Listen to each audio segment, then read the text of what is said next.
So far we have discussed what AI can do in our newsrooms, and now it's time to consider how.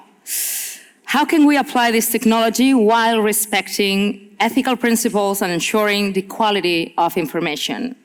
Patricia Ventura is a researcher and advisor on AI ethics in the media, and she's going to explain this to us in her panel, AI and Journalism Towards a Model for Responsible Adoption. Patricia. Thank you. Gracias. So thank you. It is really great to be here. I'm very happy to be talking to you today. And I believe that in this moment of great uncertainty, it is very important to share what we know. So thank you to the organization for giving me the opportunity to share the research we started here in Catalonia in 2019 about ethics, AI and journalism. Work that is very much framed within this broader context. These are the three lines of action proposed for journalism in response to the growing penetration of artificial intelligence in our society. The first of them, of course, is making a responsible adoption in the media, and that's a topic that I'm going to talk today about, of course. But before, I'd like to say something that I believe it's important.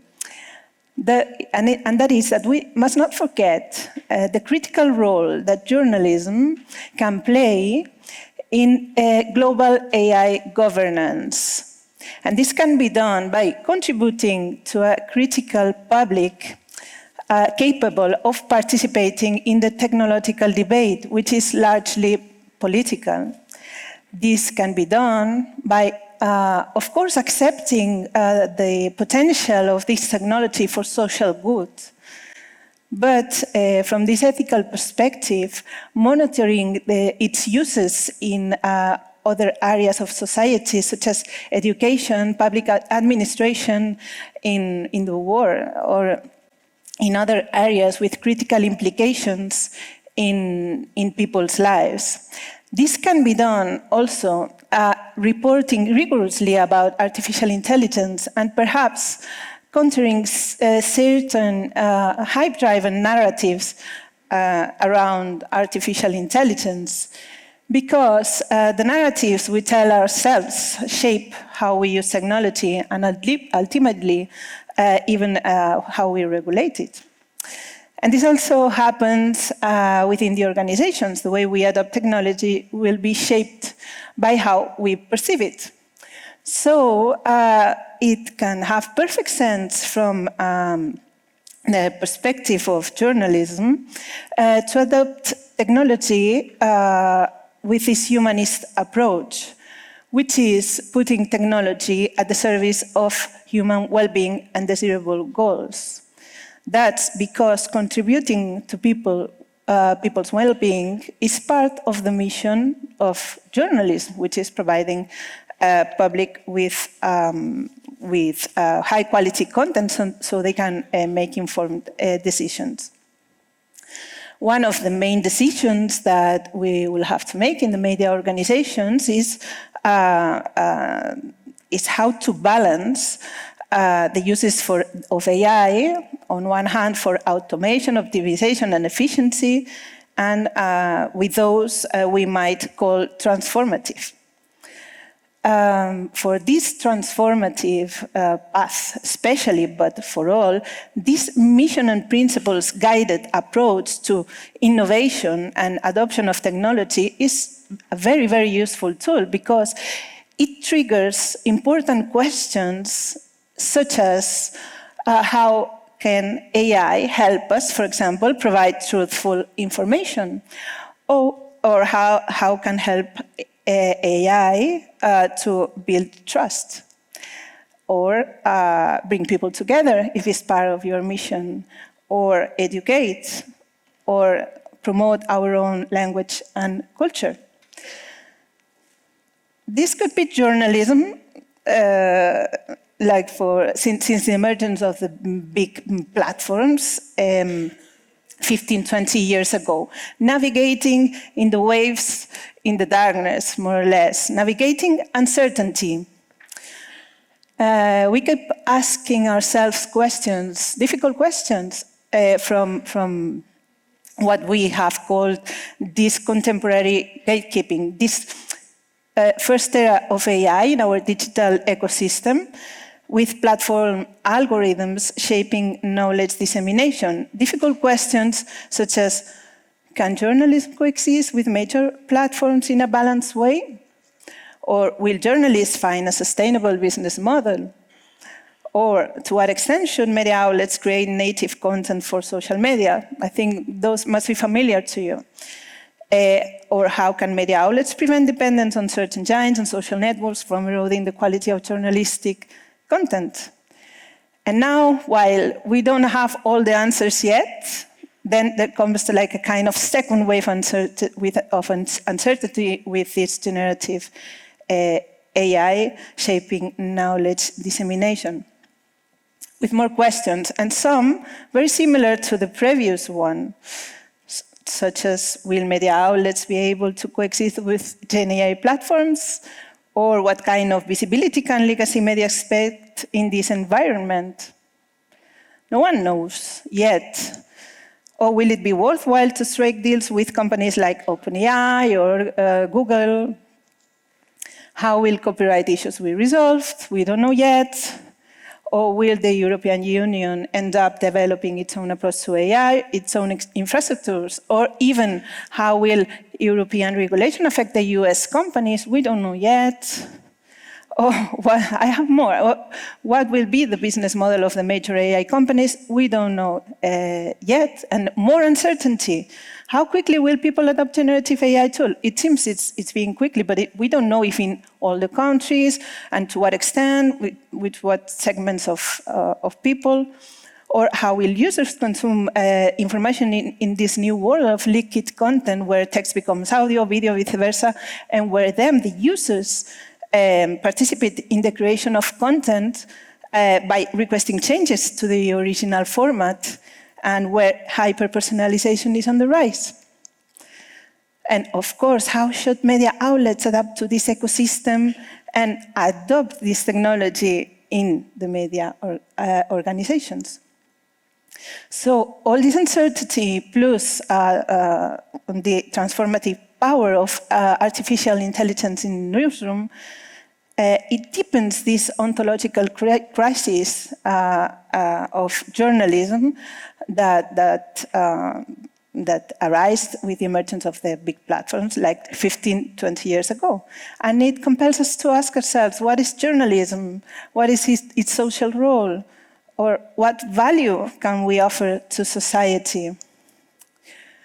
So, defining journalism identity requires necessarily returning to its mission, which is to provide citizens with high-quality content and information so they can make informed decisions and expose them to diversity to contribute to the democratic dialogue through action grounded in big principles such as truthfulness, responsibility, freedom, and justice. That is what is journalism.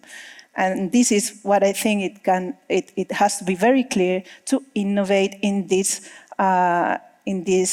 uncertainty. So I think our mission and our principles must be our lighthouse.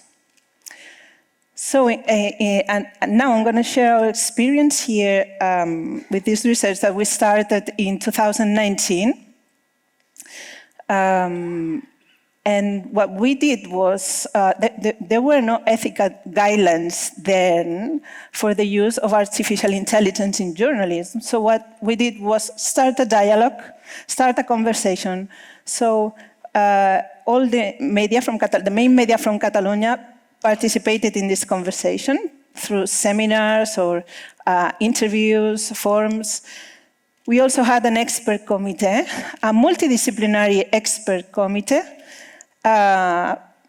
from all those disciplines: journalism, innovation, AI ethics, sociology, journalistic ethics, philosophy, data science, moral ethics, digital journalism, and also we had our international team expert committee from the discipline of computational journalism with Nicholas Diakopoulos from Chicago University, Northwestern, and Charlie Beckett from the London School of Economics. Then he was starting this project that today is very consolidated, which is Journalism AI. So this is the framework that we follow. First of all, we analyzed literature, of course, all the legal frameworks. Then AI Act and DSA, DMA, all those legal rules, they were not approved, but we knew already the content. And of course, technoethics, which is the ethics of AI, as you know, with the perspective of computational sciences. After all this analysis, then the question that we tried to ask with all this scientific committee, with the participation of many journalists from all around Spain, and with the main media of Catalonia was this: what tool or practices generate which dilemmas, and with which main principles or mission of journalism may they conflict?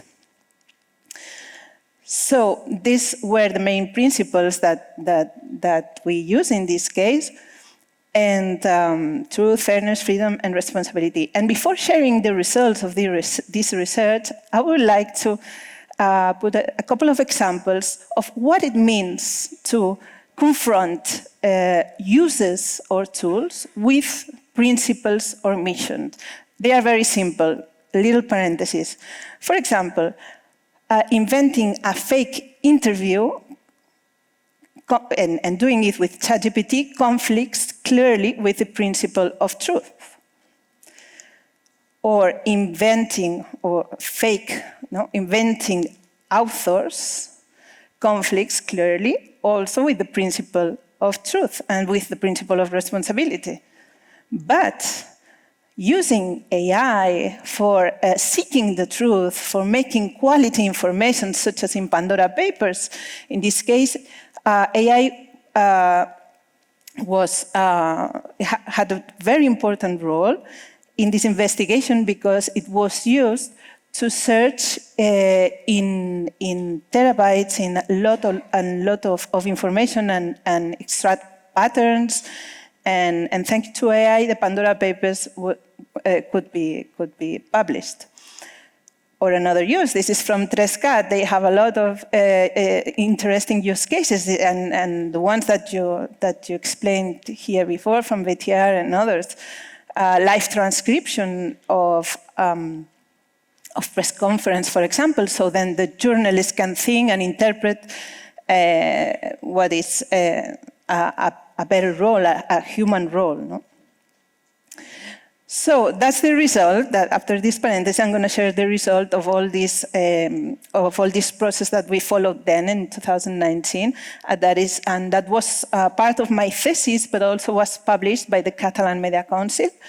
This is a report in which, in page 34, you can find the recommendations that I will resume here.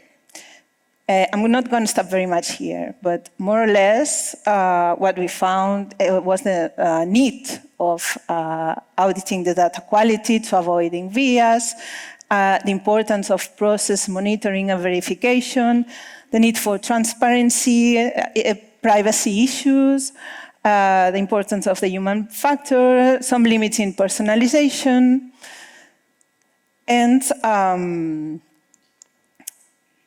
and from then, and since, as you see here, November 2022, ChatGPT was launched, this led to a wave of ethical guidelines being published. As you see, this is 2023. In 2023, we got 44 ethical guidelines. In 2024, 66. And in 2025, I've got already 69. For sure, there are more. I'm just collecting all these guidelines here in this article that I translated to English. So if you know any guideline, if you see it, and if you know any guideline that is not here, and if you want to tell me, I would be very happy if you tell me. I've got already 69 here, but clearly the launch of ChatGPT led to a massive publication of guidelines for the responsible use of artificial intelligence. So since the beginning of 2023, I've been collecting and analyzing all those guidelines. And after analyzing them, we can observe very clear patterns that align with the recommendations we made in 2021. And in addition, we see a strong trend. Journalism shows a clear willingness to adopt AI in a responsible manner. And another one, this adoption is largely being shaped by and guided by its core mission and professional principles. So I'm going to show you, that's the map of the ethical guidelines, most of them in Europe, in the States, and some of them Africa, Asia, and South America at the moment. So I'm going to show you more or less what's happening.